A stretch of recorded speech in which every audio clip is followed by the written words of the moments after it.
کربلا صرف تلواروں کی جنگ نہیں تھی بلکہ یہ صبر اور ایمان کی جنگ بھی تھی۔ ایک طرف دنیا کی طاقت تھی، بڑی فوج تھی، حکومت تھی، اور دوسری طرف امام حسین تھے جن کے پاس سچائی تھی۔ آج بھی یہی حال ہے۔ کئی بار انسان سچ بولنے سے ڈرتا ہے کیونکہ اسے اپنا نقصان دکھائی دیتا ہے، لیکن کربلا کہتی ہے کہ اگر نیت اللہ کے لیے ہو تو نقصان بھی کامیابی بن جاتا ہے۔ تو دوستو، ہمیں بھی یاد رکھنا چاہیے کہ امام حسین نے کبھی اپنے لیے لڑائی نہیں کی۔ انہوں نے مال چاہا نہ، کرسی چاہی نہ، دنیا کی کوئی بڑی چیز۔ ان کی پوری کوشش صرف یہ تھی کہ ان کی امت دین کے اصل راستے کو بھول نہ جائے۔ یہی وجہ ہے کہ آج بھی ان کا نام ادب اور محبت کے ساتھ لیا جاتا ہے، اور شاید یہی وجہ ہے کہ جب محرم آتا ہے تو کروڑوں دلوں میں کربلا کی یاد تازہ ہو جاتی ہے۔ لیکن افسوس کی بات یہ ہے کہ بہت سے لوگ صرف بحثوں میں الجھ جاتے ہیں۔ کوئی کہتا ہے یہ صحیح ہے، کوئی کہتا ہے وہ صحیح ہے، جبکہ کربلا کا مقصد بحث نہیں بلکہ اپنے دل کو بدلنا ہے۔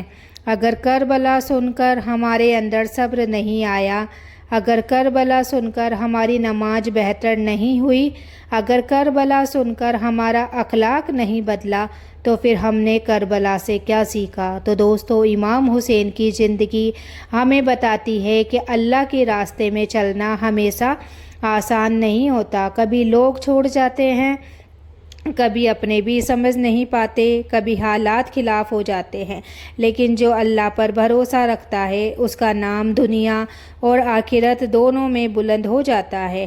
آج بھی کربلا کا پیغام وہی ہے۔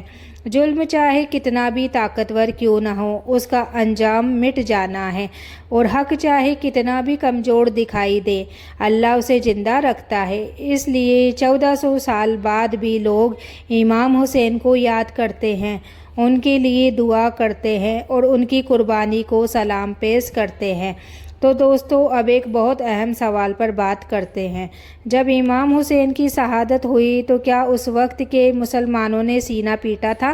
کیا انہوں نے اپنے آپ کو چوٹ پہنچائی تھی، یا پھر انہوں نے کوئی دوسرا طریقہ اپنایا تھا؟ تو دوستو، تاریخ بتاتی ہے کہ امام حسین کی شہادت کی خبر جب امت تک پہنچی تو لوگوں کے دل ٹوٹ گئے تھے۔ اہل بیت کے چاہنے والے روئے، دکھی ہوئے، دعائیں کی، اور اس دردناک واقعے کو سن کر ان کی آنکھیں نم ہو گئی۔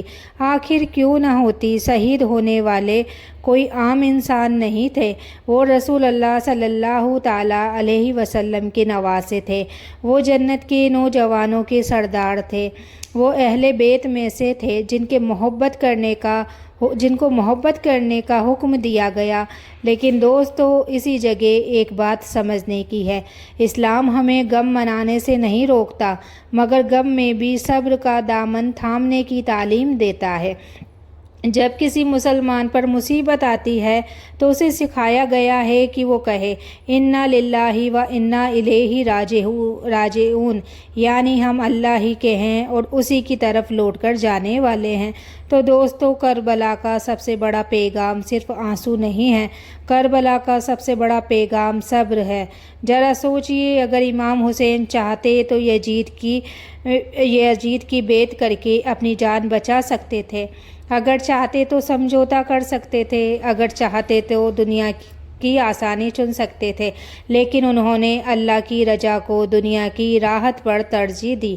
یہی وجہ ہے کہ آج ان کا نام عزت سے لیا جاتا ہے۔ تو دوستو، آج ہمارے حالات کربلا جیسے نہیں ہیں، لیکن ہمارے بھی اپنے امتحان ہیں۔ کسی کے گھر میں پریشانی ہے، کسی پر قرض ہے، کسی کا دل ٹوٹا ہے، کسی کو روزگار کی فکر ہے، اور کوئی بیماری سے گزر رہا ہے۔ ایسے میں کربلا ہمیں یاد دلاتی ہے کہ جب امتحان بڑا ہو جائے تو اپنے رب سے رشتہ اور مضبوط کر لو، کیونکہ جس نے کربلا کے میدان میں اپنے بندوں کو اکیلا نہیں چھوڑا، وہ آج بھی اپنے بندوں کو اکیلا نہیں چھوڑے گا۔ تو دوستو، محرم صرف ایک مہینہ نہیں ہے، یہ اپنے ایمان کو دیکھنے کا مہینہ ہے، یہ سوچنے کا مہینہ ہے کہ اگر کبھی حق اور دنیا آمنے سامنے آ جائے تو ہم کس کا ساتھ دیں گے؟ کیا ہم سچ کے ساتھ کھڑے ہوں گے یا اپنے فائدے کے لیے خاموش ہو جائیں گے؟ امام حسین نے اپنے عمل سے اس کا جواب دے دیا ہے۔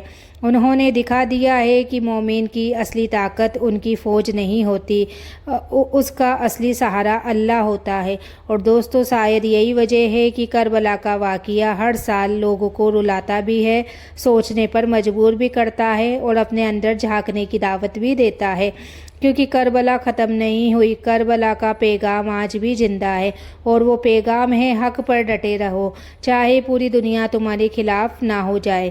تو دوستو، اگر آج کی اس ویڈیو نے آپ کے دل کو چھوا ہو، اگر کربلا کا پیغام آپ کو پسند آیا ہو، اور اگر آپ چاہتے ہیں کہ ایسی ہی حقیقت پر آدھارت اسلامک ویڈیو آپ تک پہنچے، ایسی ہی حقیقت اور اسلامک ویڈیو آپ تک پہنچتی رہے، تو ابھی ہمارے چینل کو سبسکرائب کر لیجئے اور بیل آئیکن کو ضرور دبا دیجئے، کیونکہ یہاں آپ کو صرف کہانیاں نہیں بلکہ قرآن، حدیث اور اسلامی تاریخ سے جڑی ہوئی ایسی باتیں سننے کو ملے گی جو آپ کے ایمان کو مضبوط کرے گی۔